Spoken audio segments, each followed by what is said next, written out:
Hi everybody, it's Brian here. Welcome back to my channel. I hope you're all doing well.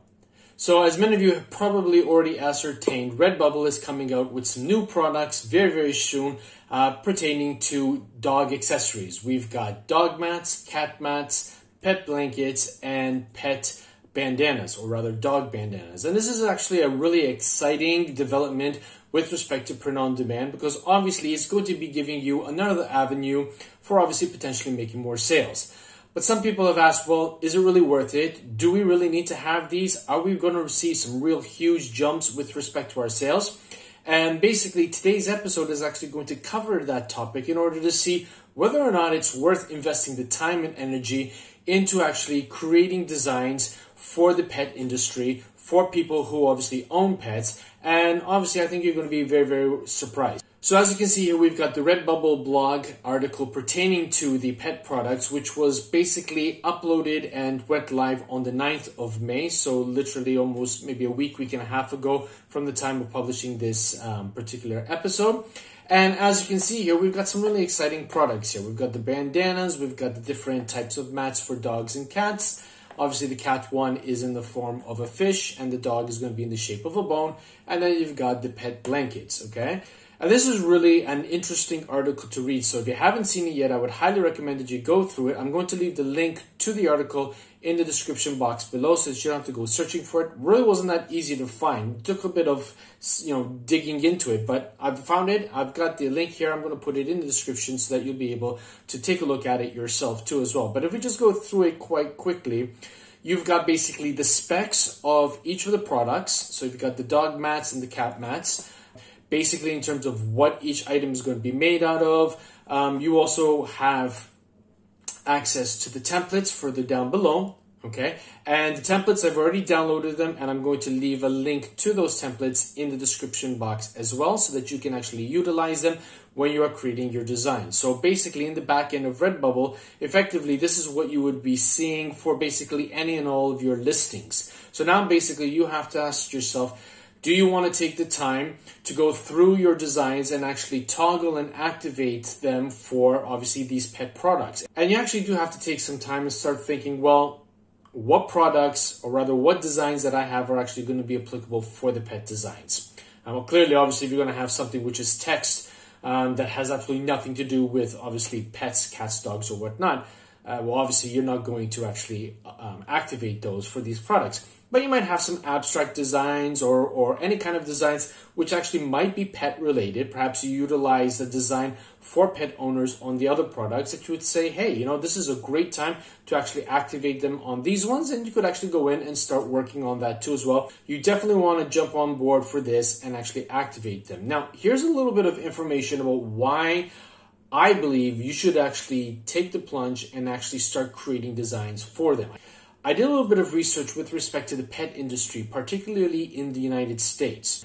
And since they are obviously a huge market that predominantly purchases a lot of products through print-on-demand platforms like Redbubble, it's definitely something to take into consideration with respect to why the pet industry products should be something that you take a look into and consider. So let's just take a look at the slide over here. So basically, on average, Americans spend about $52 billion on pet accessories. Okay, now this obviously is a huge umbrella. Anything that's considered an accessory, be it toys, blankets, clothing, or whatnot, that all falls within this umbrella. But you know what? Blankets and mats and bandanas definitely will fit inside here. And at $52 billion per year, it's definitely something to obviously turn the light bulbs in your creative thought process to start designing for.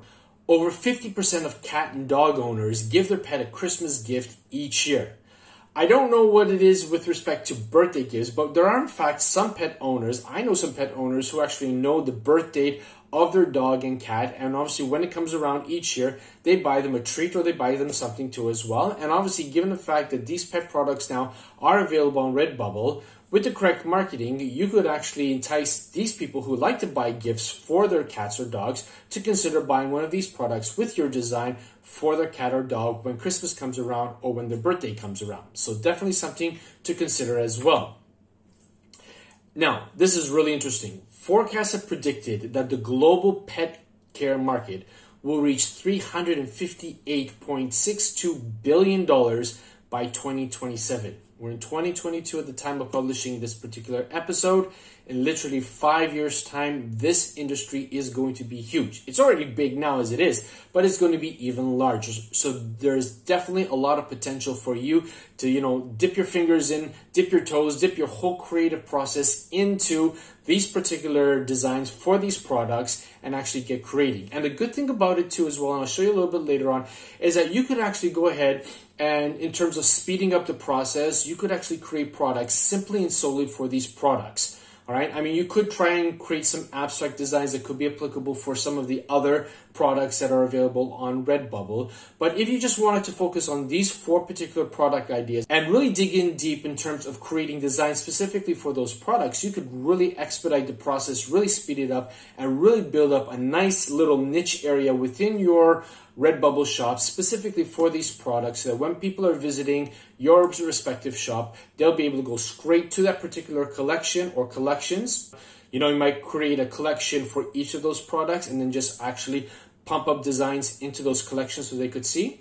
Or you could just obviously pump them into your shop and just obviously leave them general for obviously people to find when they visit. Or if you wanted to take it another step further, you could actually create a Redbubble shop which is specifically and solely focused on these pet accessories. So there's a lot of avenues for you to be able to dip your feet in again, dip your fingertips into, and really create something fantastic that could actually help you obviously garnish a lot more sales for your obviously print-on-demand business. And another interesting fact that I came across is that millennials, followed by baby boomers, are the most numerous pet owners on the planet. And they're the ones who tend to use technology in order to purchase products. So rather than getting into their car and driving to a pet shop or to a supermarket or to a mall or whatnot, they prefer sitting in the comfort of their home, logging into Redbubble and keying in different terms in order to see what kind of pet products are available online for them to purchase to have obviously delivered to the comfort of their home without actually leaving it. So you definitely want to take that into consideration as well. Now, finally, 40% of dog owners and 25% of cat owners bought clothing for their pet in 2020.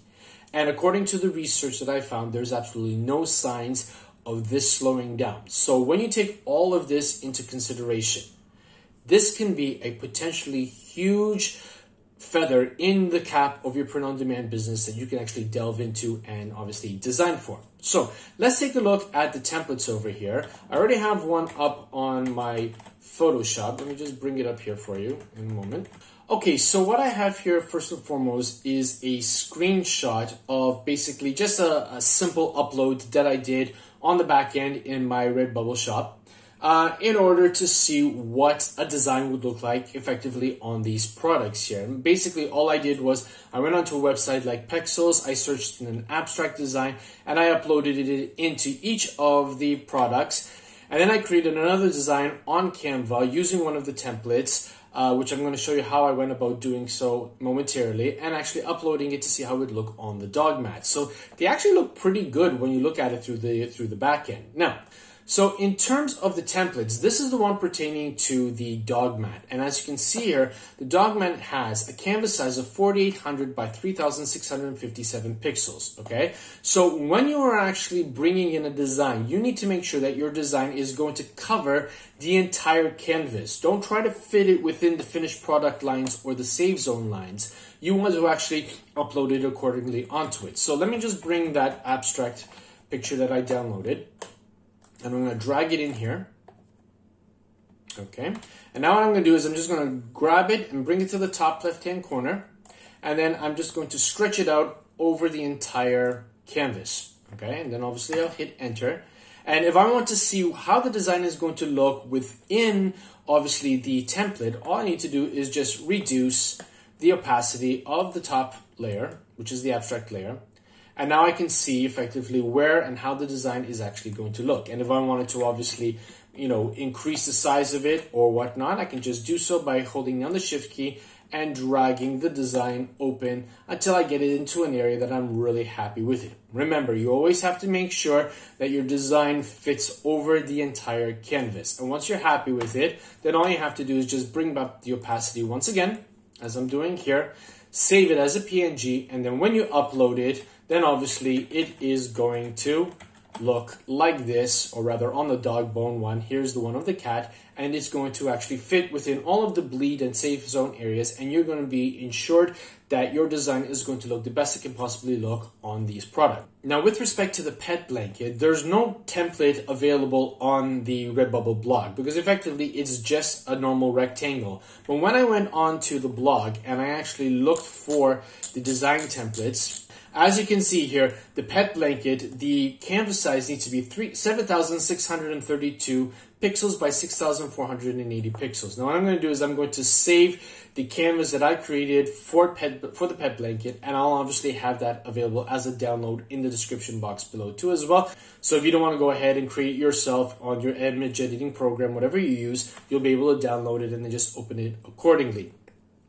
Now, you might be asking yourself, well, Brian, I don't use Photoshop. I don't have Affinity Designer. I don't really like using Photopea. I tend to like to enjoy using Canva. Can I use these templates on Canva? And the answer is yes, you can actually use these templates in Canva, and I'm going to show you how to do it right now. So I'm going on to Canva, all right? And as you can see here, let's actually go back to the beginning.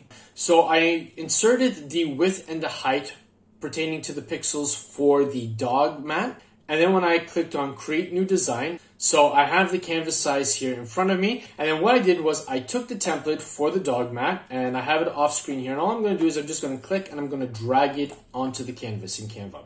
Now wait for it to upload, as you can see here. And now you have to make sure that the template is stretched out all across the entire canvas, because if you don't, then this is not going to work. So we're just going to drag it up here and grab the bottom handle, and obviously stretch it out accordingly.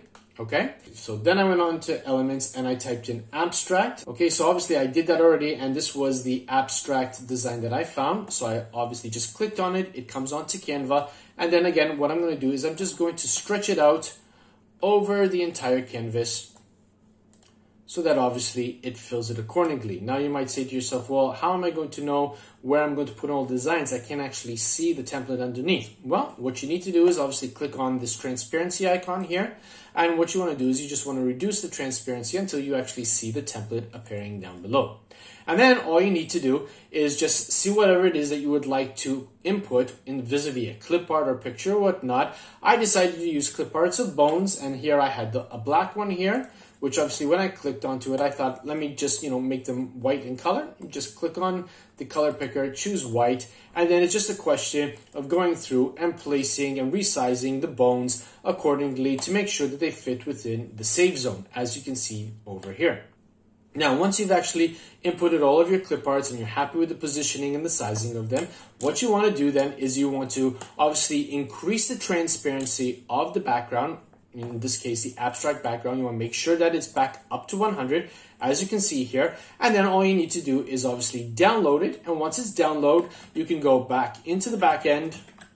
Obviously for Redbubble, you're going to click edit, and then you're just going to drag your downloaded image where it says replace image, allow Redbubble the opportunity and the time to upload it. And as you can see here, everything falls within the safe print zone area. And I know that when obviously it's going to be activated for customers to be able to see, they're going to be able to see a really nice design, and obviously it is going to obviously be appealing for them. And again, you can do this with the cat mat, and you can also do it with the bandanas. Now, let's assume for a moment that you don't want to do this, okay? Let's say, for example, you're just using a simple abstract design and, you don't have any clip arts to ensure that they need to be obviously within the print boundaries.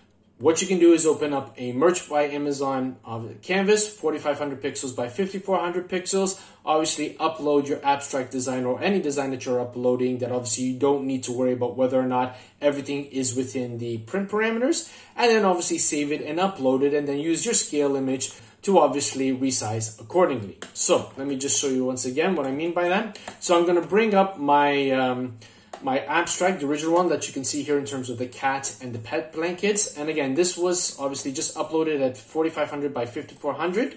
I'm just going to hit replace image. We'll wait for it to upload. Okay, and as you can see, it's now been uploaded. We just want to obviously enable it. We're going to click on the edit. And as you can see, the Merch by Amazon parameters actually fit within the area. You've got a little bit of graying out area on the other, on each side of it, but that's okay because as you can see in the, obviously in the thumbnail preview, you've got the entire design covering the entire mat in terms of the safe area. And obviously if you wanted to shrink it down accordingly, you can do so, but obviously it's not recommended because obviously you'll start getting those white parts in the sides of it, which would obviously be unsightly and ugly. So you don't want to do that too as well. So again, you have basically two different options in terms of uploading for these pet accessories. If you want a little bit more control, if you want to be able to really specify where you want certain aspects of your design to appear on the products, then you could actually use the template and obviously place everything accordingly so that when you upload it, you know you're going to be happy with that. Or if you're just going basically with, you know, these kinds of abstract designs or patterns or what have you, you can actually just open up a Merge by Amazon canvas on whatever image editing program that you use, be it Canva, Photoshop, Illustrator, or what have you, and then just obviously, you know, work on it, save it as a PNG, and then upload it accordingly, as you saw me do over here. And again, this obviously will allow you to be able to utilize any and all of the products with a repeat pattern if you so choose to as well. So I hope you really enjoyed this episode. I didn't want to make it to be too long. I just wanted to give you guys a bit of an overview about how easy it is to upload to Redbubble using the templates to actually create products for these, you know, dog mats and pet blankets and bandanas and what have you. It's a huge market. I think there's going to be a lot of potential for some great sales. And what I would actually recommend that you do is that you keep your margins for these particular products down to the base margin. I believe it's 20%, just to get the ball rolling, to start generating sales, so that obviously the algorithm on the Redbubble platform will pick it up and start showing it and ranking it higher. And then obviously if you start really doing really well with certain products and they start actually selling more and more and more, then you can actually start increasing the profit margins incrementally, obviously, so you can see how well they're going to do and obviously make more profits for your Redbubble business. So again, I hope you enjoyed this episode. If you did like this episode, please do me a favor, like this episode. If you discovered my channel and you haven't subscribed yet, please do me a favor and subscribe to the channel. Help me to reach my goal of 3,000 subscribers by the end of this year. And I guess basically there's only one thing left to say. Be well, be safe, be creative. Bye for now. Hey, if you enjoyed this video and you want to find out more ways that you can take your print-on-demand business to the next level, why don't you check out one of these 2 episodes I have over here. And don't forget to subscribe. Catch you in the next episode. Bye for now.